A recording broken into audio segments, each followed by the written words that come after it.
you think is the first questions they're likely to ask of me? Where are you from? Like if they would know what to do with that if I told them. So relax, it's okay. I'm from Beirut. Now, once I got their attention, I tell them two things. Number one, I'm not from Beirut. And number two, I'm not making fun of Arabs. I'm making fun of our stereotypes about Arab. For you see, the reason why we need diversity training is that we're normal. And if we're normal, we tend to have unbalanced views about each other. And thus, Arabs at prime times are either billionaires, belly dancers, or bombers. Professor Jack Shaheen from Illinois has written an excellent work on the media stereotypes regarding Arabs. At prime time, black people at prime time, superstars in sports or superstars in crime. In OJ, both.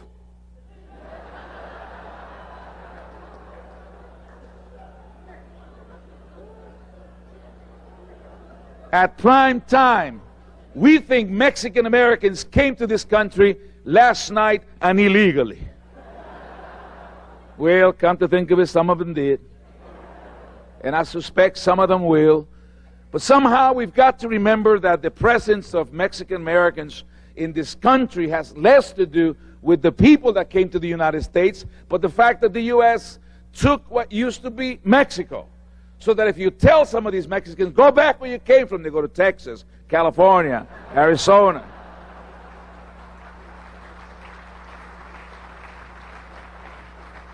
You ever wonder why Puerto Ricans are in the U.S.? We are here because you're there.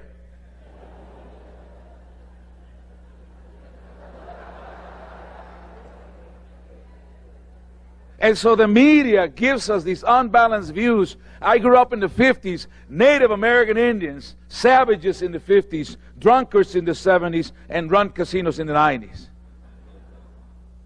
And women, you didn't fare well either. Waiting to be rescued. Remember the Popeye cartoon? Stupid, skinny, olive oil?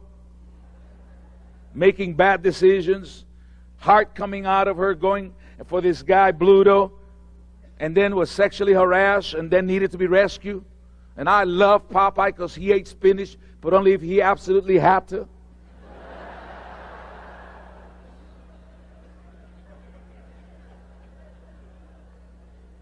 White males, listen up.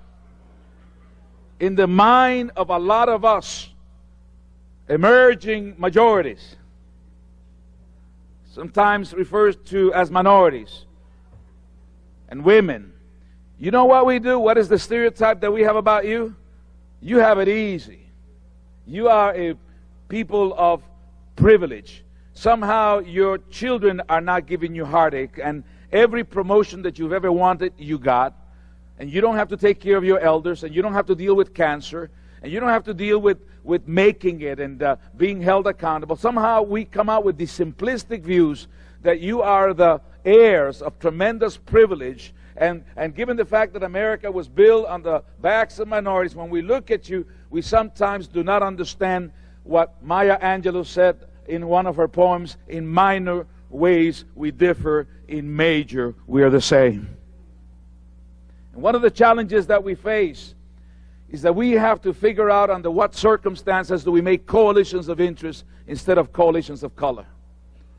By the way, the stereotype that really gets to me was the one, of course, that has to do with my people.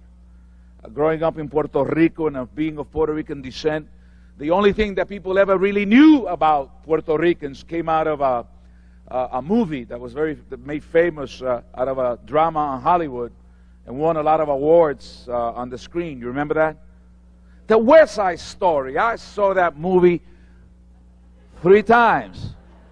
Da-da-da-da-da-da-da-da. And I asked myself, as an Hispanic, as a Latino, could an Hispanic have written the script for the West Side Story? And the answer had to be no. You cannot go to an Hispanic neighborhood at 3 o'clock in the morning, call for Maria, and only have one window open.